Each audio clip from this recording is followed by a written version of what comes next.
تو میرے بھائی بہنوں، اللہ کے واسطے میری فریاد سنو، تمہارے گھروں کی خوبصورتی میرے نبی کی غلامی میں ہے۔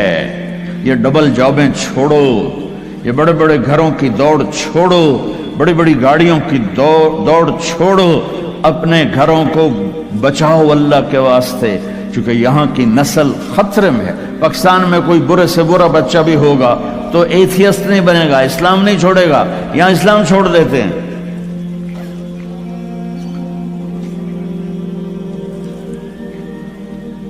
میں آپ کو اپنے گھر کی بتا رہا تھا، ایک بچہ مجھے ملنے آیا، کہنے لگا جی میں نے پورے پاکستان میں ٹاپ کیا ہے ایف ایس سی میں، اور کنگ جو ٹاپ کرتے ہیں وہ کنگ ایڈورڈ میڈیکل یونیورسٹی میں جاتے ہیں۔ تو 2 دفعہ میں خودکشی کی کوشش کر چکا ہوں، پلز کھائیں، گولیاں، لیکن وہ زندگی تھی، بچ گیا۔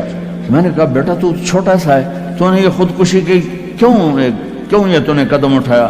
کہا جی میرے امی اور ابو اتنا لڑتے ہیں کہ ڈسہارٹڈ ہو کر میں 2 دفعہ خودکشی کی کوشش کر چکا۔ ماں اور باپ کی لڑائی نے اتنے بریلینٹ قابل بچے کو مرنے پر مجبور کر دیا۔ کوئی بھوک نہیں تھی، سوکھے تھے، اچھا خوشحال گھرانہ تھا، لیکن خامد بھی بد زبان، بیوی بھی بد زبان، تو بچے خودکشی پہ آ گئے۔ بھائیو، اگر آپ اپنے آپ کو خوبصورت بنانا چاہتے ہو، دیکھو میں ہاتھ جوڑتا ہوں، سب دیکھو، اس زبان پہ قابو پالو۔ یہ زبان خوبصورت ہو گئی، دل جڑ جائیں۔ بہ گئی بیمہ فتوے نہ ٹھوک دے ہو۔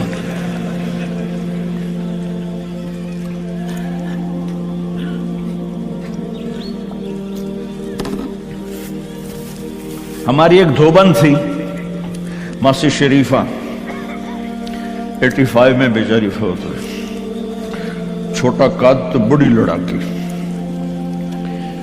تو وہ ایک دن آئی میری بہن کے پاس، کہنے کہ بی بی اے میری نوماں بڑیاں لڑ دیاں میرے نال، 4 بیٹے تھے 4 بہن، تو میں نے کوئی تویز دے، چاروں میریاں نوکر بن جاؤں۔ میری بہن کو تو پتا تھا کہ لڑ تا آپ ہے، تو اس نے نا ایسے کاغذ پر کچھ لکھا کے نا یوں کر کے نا ایسے تعویذ کو رول کر کے، کماسی شریفہ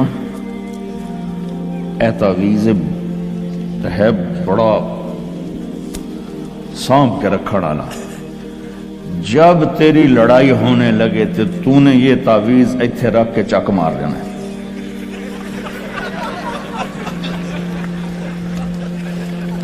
میری بہن نے کیا طریقہ استعمال کیا، ماسی شریفوں کو چپ کروایا۔ اب تعویذوں کا بڑا مانتے ہیں ہمارے دیہاتوں میں، تو وہ ہفتے بعد آ گئی، کہنے کہ بی بی تو بڑا چنگا تعویذ دیتا ہے، میری تو ساری لڑائی ختم ہو گئی، کیونکہ ماسی شریفہ چپ ہو گئی۔ تو میں نے یہ 2 تعویذ بنائے ہیں، ایک آپ مستورات لے لو، ایک آپ لے لو، جب لڑائی ہو تو چک مار کے بہ گئے کرو، آپ کی لڑائی ختم ہو جائے گی۔ ہائے ہائے، ارے میرے بھائی، قربان جاؤں اہل بیت کے اخلاق پر۔ امام زین العابدین کو گالی دینا نبی کو گالی دینا ہے۔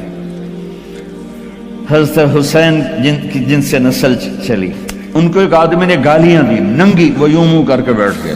ہائے ہائے ہائے ہائے۔ اس نے سمجھا کہ ان کو پتہ نہیں میں ان کو گالیاں دے رہا ہوں، تو وہ ادھر سے اٹھ کے سامنے آ کر کہنے لگا ایاک آنی، اور میں تینوں گالا کر رہے ہیں۔ آپ نے فرمایا وعنک اغضی، اور میں بھی تجھے ہی معاف کر رہا۔ تو ایک دم قدموں میں گر کے پاؤں چومنے لگا کہ بے شک آل رسول کے اخلاق ایسے ہی ہوتے ہیں۔ میرے بھائیوں، اپنے گھروں کو اپنے نبی والی زندگی پہ لاؤ۔ میرا سر میرا ساتھ نہیں دے رہا، میں تفصیل ویسے بھی نہیں ہو سکتی، اشارہ کر رہا۔ اپنے نبی کی زندگی پڑھو، اپنے نبی کی زندگی پڑھو کہ آپ نے اپنے گھر کو کیسے چلایا، کس طرح آپ نے 11 گھروں کو نبھایا، 2 مہینے چولہا نہیں جلتا تھا اور بیویاں قربان ہو رہی ہیں، یہاں سب کچھ دے کر پھر بھی لڑائیاں ہیں، بچے برباد ہو رہے ہیں، نسلیں برباد ہو رہی، چھوٹی چھوٹی باتوں پر अड़ कर हमारे उस्ताद साहब थे मौलाना जमशेद साहब, वो हमें बहुत ज़्यादा सबक में फरमाते थे, जो हार मान जाएगा वही जीत जाएगा। हार मान जाया कर, झुक जाओ, झुक जाने। मेरे नबी ने फरमाया, जो झुक गया और माफ कर गया, मैं गारंटर हूं अगर उसकी इज्जत कम हो तो मुझसे आके ले ले। जो माफ करेगा अल्लाह उसकी इज्जत बढ़ा देगा, जो बदला लेने पे आएगा पूरे घर को तोड़ के रख देगा। ये चंद रोजा जिंदगी है। मेरे नबी की दो सुन्नतें ले लो, एक जबान पे काबू, ये इस जबान पे काबू पा लो, इस जबान पे काबू पा लो, इस जबान पे काबू पा लो, तो आपके घरों के 90% मसाइल खत्म हो जाएंगे। और दिल को सबसे साफ रखो और अपने एक दूसरे का हाथ बढ़ाओ। अपने बच्चों को अपनी दौलत समझो, इनको यहां अच्छा मुसलमान बना के छोड़ो। अब ये नस्ल यहां रहने वाली है, वापस नहीं जाएगी। न तुम जाओगे न तुम्हारी नस्लें जाएंगी। एक पठान कोई बैठा हो तो पहले माफी मांगता हूं। तो एक पठान का खरगोश गुम हो गया, तो लोगों ने अफसोस किया कि खान जी आपका तो खरगोश गुम हो गया। तो वो कहने लगा, अरे भाई गम ना करो, हमने उसको नुस्वार खिलाया हुआ है, जब नशा टूटेगा हमारे पास ही आएगा। तो तुम्हें ऑस्ट्रेलिया की नस्वार लगी है, तुम पाकिस्तान वापस जाओगे? नहीं जाओगे, इधर ही रहोगे। लिहाजा यहां इस तरह जिंदगी सीखो कि आपकी नस्लें इस्लाम पे बाकी रहें। मैं ये इस ऐसे इदारों पर मेहनत करने वालों को सलाम पेश करता हूं, फजील साहब को, आसिम को और वसीम को, और इस तरह जितने भी कोशिश कर रहे हैं। दारुल उलूम गया था, वहां देखा था, जैसे अभी अब इन्होंने ऐलान किया, अभी हर जगह जब तुमने रहना यहां है तो यहीं खर्च करो। यहां ढूंढो कौन ज़कात का मुस्तहिक है, उसको ज़कात दो। यहां ढूंढो कौन जरूरतमंद है, वो गैर मुस्लिम भी है तो सदका दो। ज़कात मुसलमान को है, सदका दो, ऊपर दो। ज़कात देने से आदमी सखी नहीं बनता और बखील भी नहीं रहता। रात भी इनके स्कूल आया था तो ये मैंने किस्सा सुनाया था कि ज़कात देने वाला एक होता है ना मर्द, एक होती है औरत, ये दरम्यान वाला कौन होता है? वो दसो। खुसरा।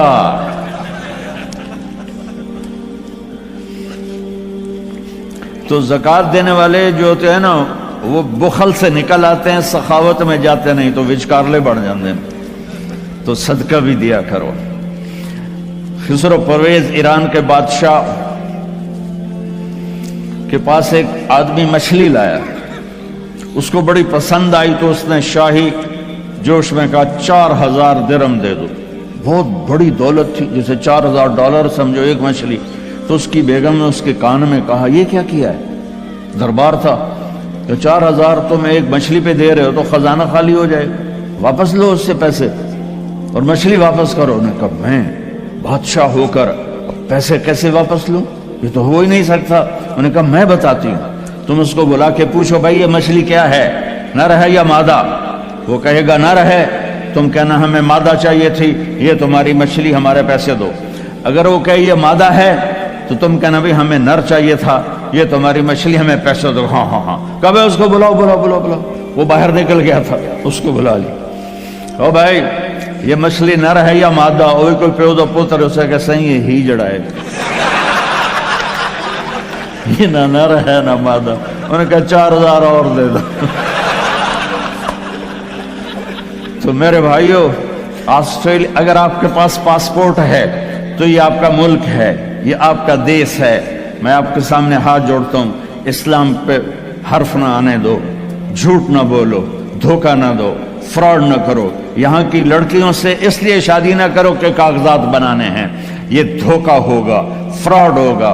और मेरे नबी का फरमान है, मेरा उम्मती हर गुनाह कर सकता है, दो कभी नहीं करेगा, एक झूठ कभी नहीं बोलेगा और एक धोखा कभी नहीं देगा। आप में जो ताजर बैठे हुए हैं टैक्स ना बचाओ, जो जॉबियन हैं उनका टैक्स तो अपने आप कट जाता है, लेकिन ये जो ताजर हैं ये हेरा फेरी करके टैक्स बचाते हैं। तो मैं आपके सामने हाथ जोड़ता हूँ, सच्चाई पर पैसा कुर्बान कर दो, पैसे पर सच्चाई को कुर्बान न कर दो। अगर तुम्हारा कमाई 1 लाख है तो 1 लाख शो करो और उसके ऊपर जितना टैक्स बनता है अदा करो। अल्लाह तुम्हें पता नहीं कहाँ कहाँ से देगा। देखो ये लोग आप पे लगाते हैं, आप पर खर्च करते हैं, आपका हर सहूलत का ख्याल करते हैं। आप इस्लामी मुल्कों में 50 साल भी गुजार दो तो आपको पासपोर्ट नहीं देते, आप 4 साल गुजारते हो आपको पासपोर्ट देते हैं, आपको बराबर हुकूक देते हैं। आप इनको धोखा दो, किसी को भी धोखा देना हराम है, और जो इतने खैर खा हों उनको आप धोखा दें और टैक्स बचाएं। क्या करो, शादी पे लुटा देते हैं, शराबों पे लुटा देते हैं। रिस्क हलाल, शराबें ना बेचो, रिस्क हलाल कमाओ। अल्लाह से मांगो कि अल्लाह मैं तौबा करता हूं, मेरे लिए रास्ता निकाल, और फिर उसकी कोशिश करो, अल्लाह रास्ता दे दे। आप इनके साथ वो अंग्रेजों के दौर में ना दिल्ली में एक वो पिक पॉकेट वाला था, जेब कतरा, तो उसका चेला शाम को 2 रुपए लेकर आया, तो उसने उसको थप्पड़ मारा कि सिर्फ 2 रुपए सारे दिन में। उन्होंने कहा उस्ताद जी आज एक बड़ा माल चुराया था, एक अंग्रेज की जेब काटी थी, लेकिन 4 कदम चला तो मुझे ख्याल आया सुभान कि अगर क़यामत के दिन ईसा अलैहिस्सलाम ने मेरे नबी को गिला दे दिया कि आपके उम्मती ने मेरे उम्मती की जेब काटी थी, तो मेरे नबी को शर्मिंदा होना पड़ेगा। तो मैंने वो पैसे उसको वापस कर दिए और ये 2 रुपए अपने दे कप्पे। तो उसने खुश होकर उसको 10 रुपए इनाम दिया। तो भाइयों देखो, कल क़यामत के दिन अपने नबी को शर्मिंदा होने न देना कि धोखा, फ्रॉड। नौजवान शादियां करते हैं कि पेपर बन जाएं। रियल शादी करो ठीक है, लेकिन पेपर बनाने के लिए अल्लाह के वास्ते ऐसा धोखा। अब ताजर हो, अल्लाह के वास्ते टैक्स ना चुराओ, यहाँ के कानून की पासदारी इनसे भी ज्यादा करो। हमारे मुल्कों में टैक्स नहीं देते कि हेरा फेरी है और हुकूमत के कारिंदे खा जाते हैं, कुछ रास्ते में इधर उधर हो जाता है, कुछ थोड़ा बहुत लग भी जाता है, तो वहाँ तो इसलिए वो टैक्स नहीं देते।